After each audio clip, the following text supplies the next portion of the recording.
Everybody, it's me, Andrew. Get out into nature and tune in for yourself. Resonate with the Earth's electromagnetic field via 432 hertz, the universal frequency. So today I'm going to go over the thinning of the veil, especially during October. Maybe get into a little bit of astrology, the energies, the cosmic weather, and yeah, let's get into this. So throughout the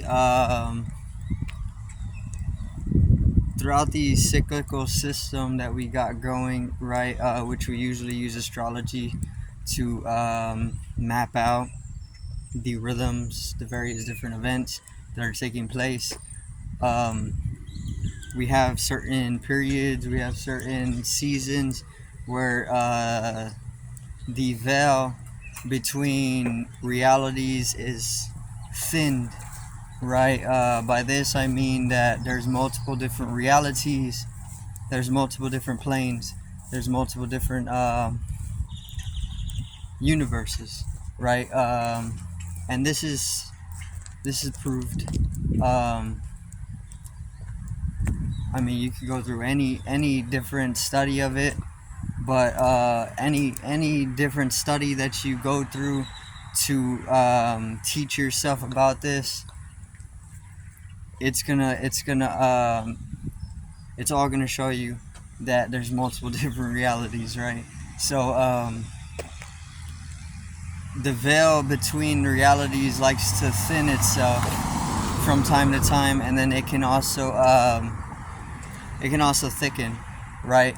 The threshold is thinning naturally around this time, October, and it's a great time to pretty much bring in more introversion, right? Or not bring it in, because this is just something that's already happening, but more so this is the time for turning more inwards, right? Which is pretty much why the veil is thinned in the first place, because there's more attention inverted, right? So obviously we have Halloween, we have different holidays set up during these times of the year, and they're all revolved around expanding out into the different realities that are merging together during this time, right? So this is why you have various different monsters that like to come out in this time of the year, because naturally the veil is being thin. We have Scorpio energies, right, which correspond with this time of the year. Scorpio is is a water sign, and water and ether are very close in relationship wise. Ether is space, and through the ophichus, or through space, you can easily access the other realms, right? So the relationship that water and ether hold together is a very special one. Anytime that there's an energy that is very watery, like Scorpio, there's going to be that potential to kind of merge into the other realities in a different way, right? So Scorpio is also a dark sign, right? Very, very, very feminine sign. Very taboo, because there's a lot of unknown about Scorpio, and this is where the exploration comes in, the exploration of the trenches, or the exploration, obviously the underwater trenches, or the exploration of the void, right? Or the abyss. This is where we can travel in between dimensions, because the void is the space in between dimensions, right? Which we naturally explore as we start to go into other dimensions naturally as it arises in the specific times of the year, which this is one. We have the ophichus gateway. The ophichus gateway, the 13th zodiac sign, the snake, the serpent bearer, is opened up around this time of the year as well. And the gateway opening up is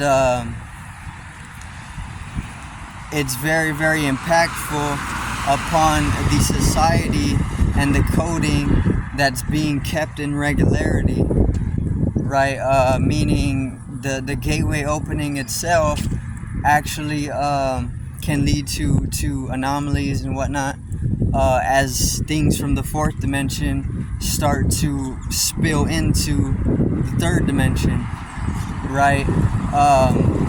Which is another reason for the thinning of the veil, and then multi-dimensions merging into each other, and then obviously being able to perceive or bringing things into your perception which are a little bit more mysterious or taboo, right, during this time of the year.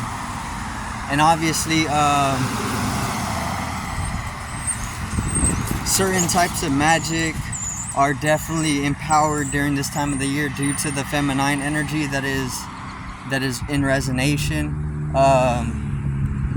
This is also why you see different rituals taking place behind the holiday ritual, right? The holiday ritual being Halloween for maybe Americans or whatever.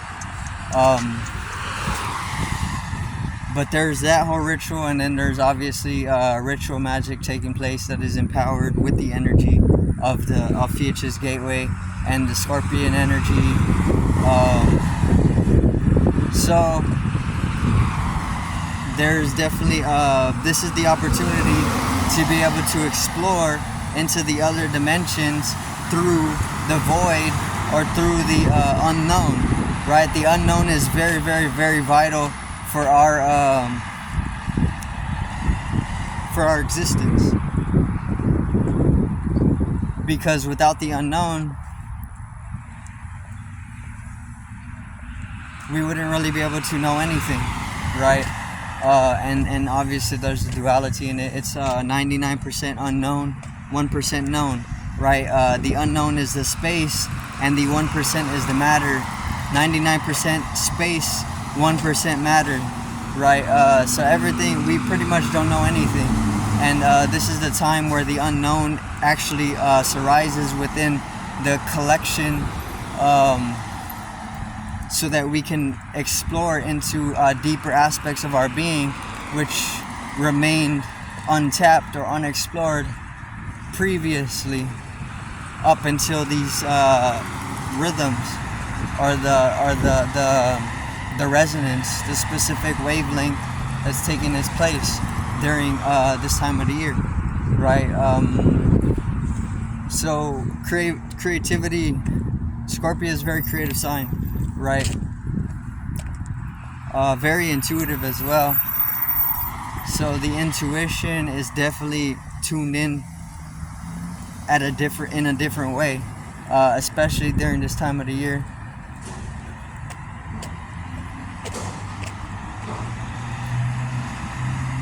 So use your intuition, or at least listen to it. You don't have to bring anything out, but if you listen to the intuition or you just witness the intuition, then you can, on an imaginary level, you can explore what's being unexplored, right? Which is very vital for you to sustain an illumination within yourself.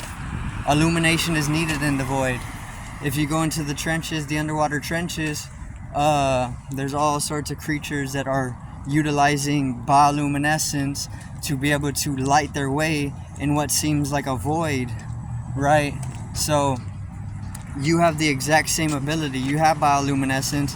It's just that you live in a place where it's not necessarily in your perception, because our society doesn't support the utilization of your bioluminescence factor.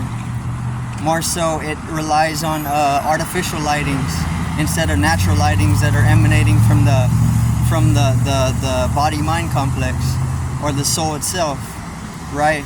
So there's definitely voids that we are living within here on the surface of Earth. The voids don't necessarily have to be trenches under the ocean, at the bottom of the ocean, or in space, but void is all, right? Or nothing, which makes it all, since it's nothing, which is paradoxical. But you have that same bioluminescence, and you can utilize it as well, right? The bioluminescence actually acting as a way of illuminating the way, the traversing through the bardo, or the in-between, which is the void, right? So through bioluminescence, if you're able to utilize it, you can traverse the void, and you can actually make your way into the fourth dimension, or even other higher dimensions, right? But there's infinite dimensions, so counting them is useless, right? Accounting, more so you want to generate dimensionality rather than counting it, right? So being able to generate dimensionality comes with bioluminescence as well, which you can brighten up. You know, whenever people say you're glowing, some people can actually see the glow that's taking place. The glow comes from your ability to illuminate, right? Like an anglerfish has the little lantern. You don't have a lantern, or you kind of do have a lantern in your anatomy, but the whole body glows in a special way, in a certain type of light. And you can use that, right, to light up certain structures throughout the void, which are seemingly intangible until you light them up with a certain type of light, right? And this could all be esoteric, so it could all be taboo as well, which is all Scorpio energy in a sense, or even ophichus. Ophichus is definitely invested in that whole esoteric region, which just comes from the ophichus gateway. I don't know where the ophichus gateway is located. I just know that it opens up, and it definitely has an effect. But the ophichus gateway is very important, very, very important, because it's what sustains your life here on Earth.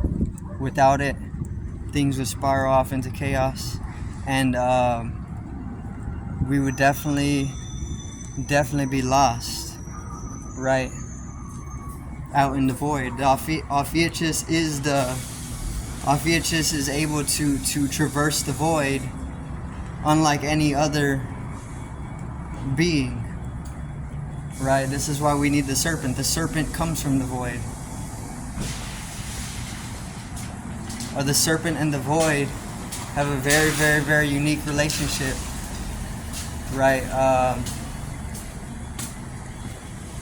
The serpent and the vacuum have a very unique relationship with one another.